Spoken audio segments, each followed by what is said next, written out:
Assalamualaikum warahmatullahi wabarakatuh.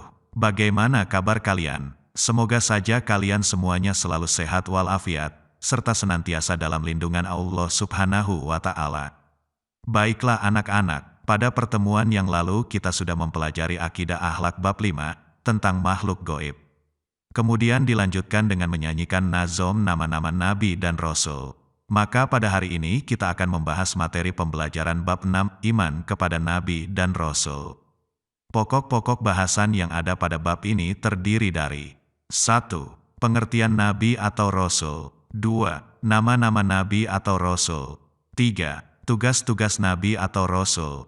Dan yang terakhir, 4. Sifat-sifat Rasul. Dan pada bagian pertama ini kita hanya mempelajari 2 pokok bahasan, yaitu pengertian Nabi atau Rasul, dan nama-nama Nabi atau Rasul. Apa pengertian Nabi atau Rasul? Apakah ada perbedaan antara Nabi atau Rasul? Siapa saja nama-nama mereka? Kita akan mengetahui semua itu pada pembahasan berikut ini. Yang pertama, pengertian Nabi atau Rasul. Nabi dan Rasul sama-sama manusia pilihan Allah yang diberi wahyu. Akan tetapi ada perbedaan tugas antara Nabi dan Rasul. Pengertian Nabi adalah orang laki-laki yang menerima wahyu dari Allah untuk dikerjakan sendiri, tidak diperintahkan menyampaikannya kepada orang lain.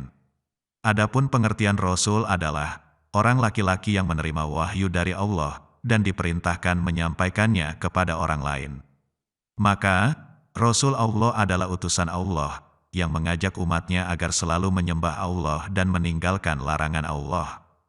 Dari pengertian Nabi dan Rasul di atas, bisa kita tarik suatu kesimpulan, bahwa setiap Rasul sudah tentu menjadi Nabi, tetapi belum tentu setiap Nabi adalah Rasul, karena wahyu yang diterima Nabi dari Allah tidak wajib disampaikan maupun diajarkan kepada umatnya.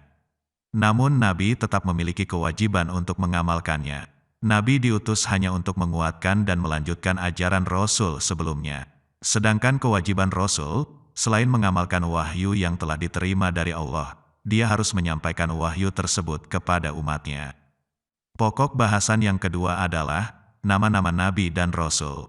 Nama-nama Nabi dan Rasul terangkum dalam nazom berikut dan hafalkanlah.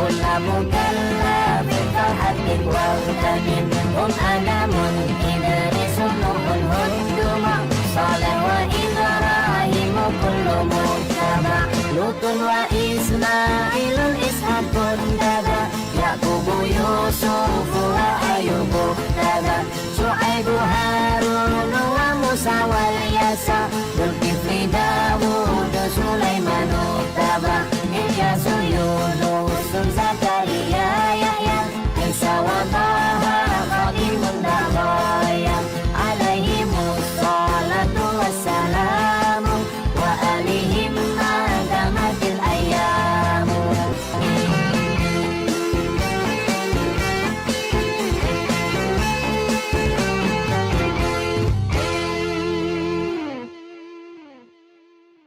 Kesimpulan dari pembahasan pada pertemuan pertama ini, dapat kita simpulkan beberapa hal sebagai berikut. 1. Nabi adalah orang laki-laki yang menerima wahyu dari Allah untuk dikerjakan sendiri, tidak diperintahkan menyampaikannya kepada orang lain. 2. Rasul adalah orang laki-laki yang menerima wahyu dari Allah dan diperintahkan menyampaikannya kepada orang lain. 3. Setiap Rasul sudah tentu menjadi Nabi, tetapi belum tentu setiap Nabi adalah Rasul. 4. Kita wajib mengetahui 25 nama-nama Nabi dan Rasul, sebagaimana yang tercantum dalam Al-Quran. Itulah pembelajaran kita hari ini. Kalian sudah mengerti perbedaan Nabi dan Rasul. kalian juga sudah tahu nama-nama nabi dan rasul. Maka kewajiban kita sebagai muslim, harus hafal 25 nama nabi dan rasul tersebut. Dan saya berharap anak-anak berusaha lebih rajin lagi untuk belajar, dan banyak membaca buku pelajaran akidah akhlak, agar semakin lancar dan mampu memahami pelajaran dengan baik. Wassalamualaikum warahmatullahi wabarakatuh.